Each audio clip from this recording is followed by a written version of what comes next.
Bonjour et bienvenue sur le podcast For Me Talks. Dites-moi, est-ce que vous avez déjà appris un mot en français et puis vous avez découvert d'autres significations de ce même mot?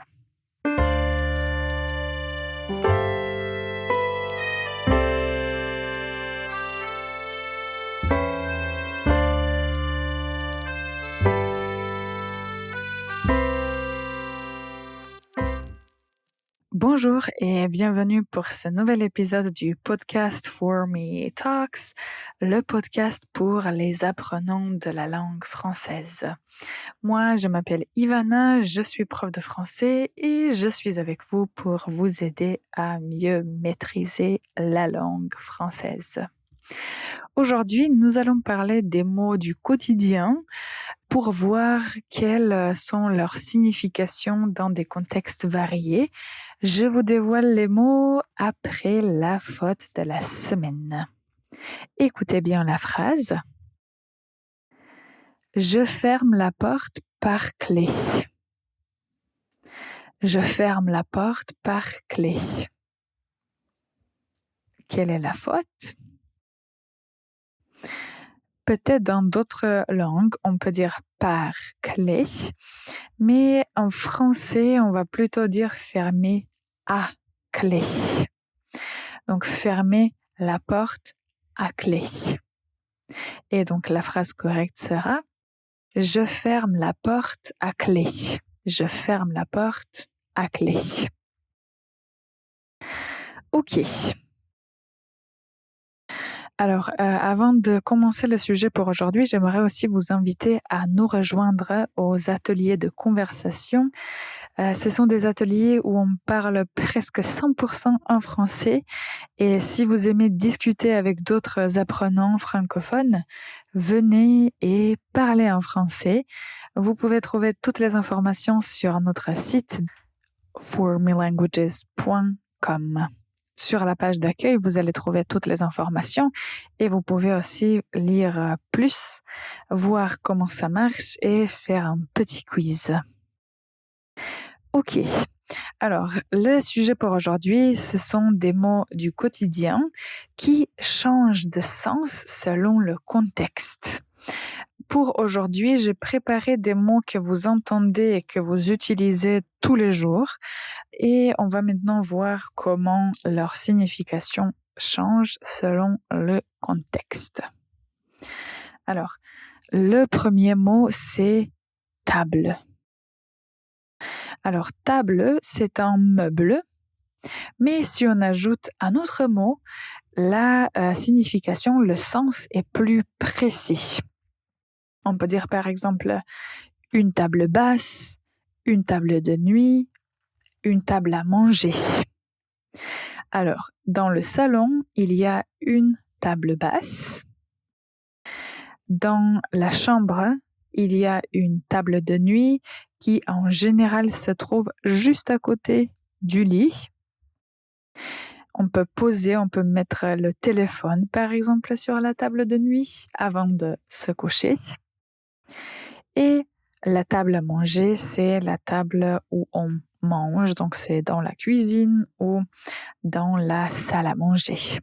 Donc vous voyez, la table, c'est un mot général, mais si on dit la table basse, la table de nuit, la table à manger, c'est beaucoup plus précis. Alors, un autre mot que j'aime beaucoup, c'est le mot bureau. Bureau, ce mot a deux sens très fréquents, mais quand même différents. D'un côté, il peut désigner un meuble. Quand on dit un bureau, l'ordinateur est sur mon bureau. Ça signifie que le bureau indique la table où on travaille. De l'autre côté, le bureau peut aussi désigner une pièce ou un espace de travail. Donc on peut dire « je travaille dans mon bureau ». Je travaille dans mon bureau. Donc deux significations et en fait ce sont des significations plutôt fréquentes. Donc il faut les retenir et c'est le contexte qui vous aidera le plus. Ensuite nous avons le mot pièce. Une pièce. Il y a en fait des significations différentes. On peut dire par exemple, je vous donne des exemples pour que vous essayiez de comprendre la signification de ce mot. Cette pièce est très lumineuse. Vous avez une pièce de 2 €. Il faut changer une pièce de la machine. Alors, tout d'abord, quand on dit cette pièce est lumineuse, on pense à une salle dans la maison. Donc, une pièce, c'est soit chambre, salon, donc une partie de la maison, une pièce. Puis, on peut avoir une pièce de monnaie. Donc, c'est en fait une pièce de monnaie, le petit argent qu'on utilise en général, ce sont si on parle des euros, ce sont des centimes ou une pièce d'1 €, de 2 €, donc c'est une pièce de monnaie. Et si on dit il faut changer une pièce de la machine, ça signifie qu'il y a une partie d'un objet qu'il faut ou d'une machine, dans notre cas, qu'il faut remplacer. Donc, une pièce, c'est une partie d'un objet. Vous voyez, c'est un mot très polyvalent. Alors maintenant, on va faire une toute petite pause et je vous parle de 2 autres mots, le mot coin et le mot place. Et restez avec nous, on revient dans un instant. Ready to take your French to the next level? Visit formelanguages.com and join our next conversation workshop. Your French journey starts here. Bonjour et bienvenue encore une fois pour ce nouvel épisode du podcast For Me Talks.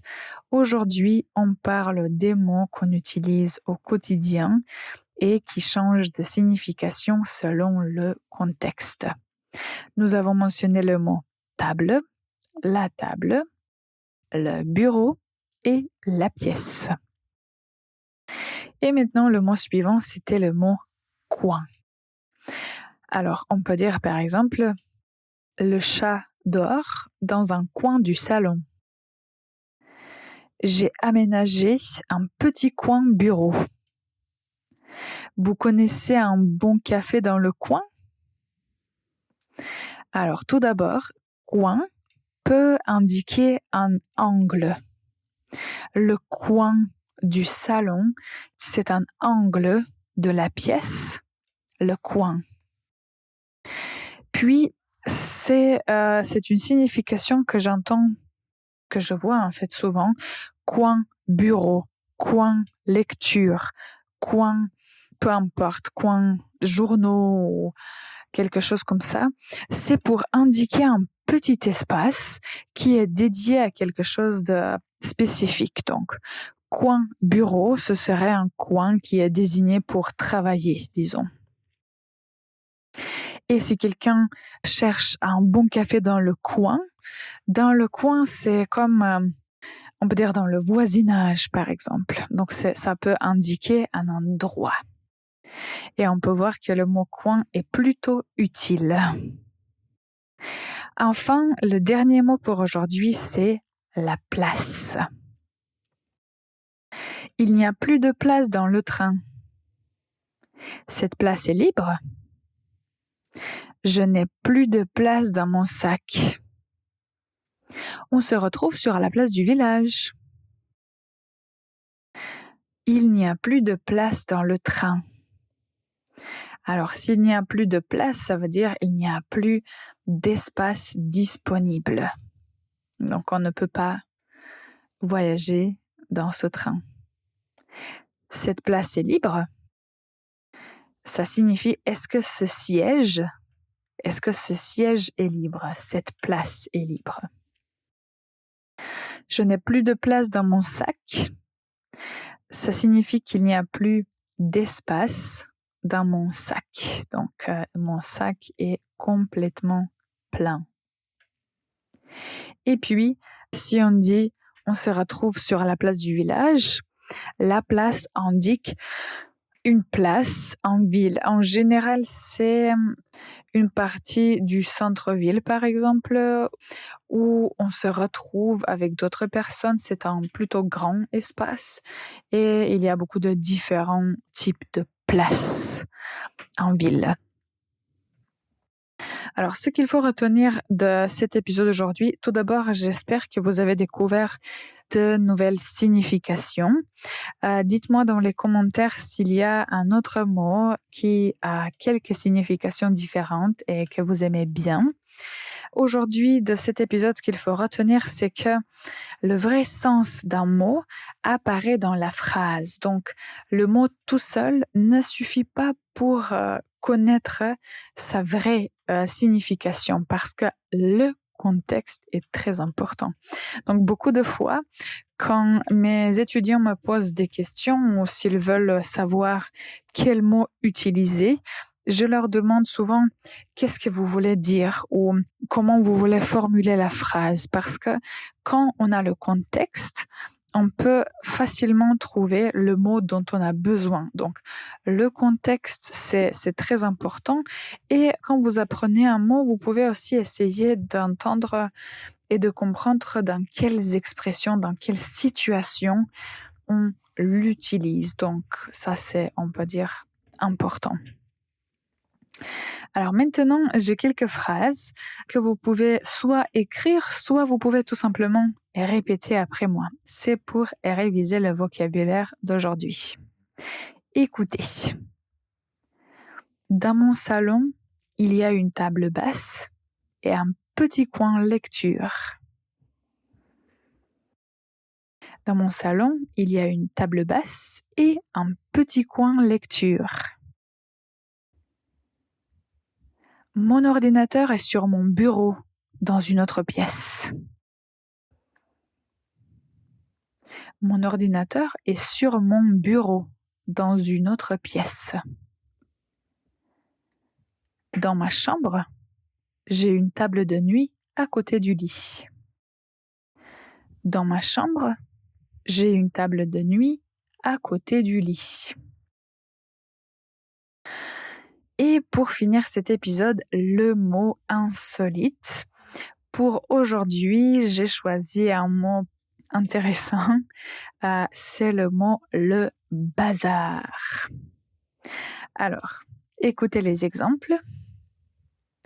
Sa chambre, c'est un vrai bazar. Il y a du bazar sur la table.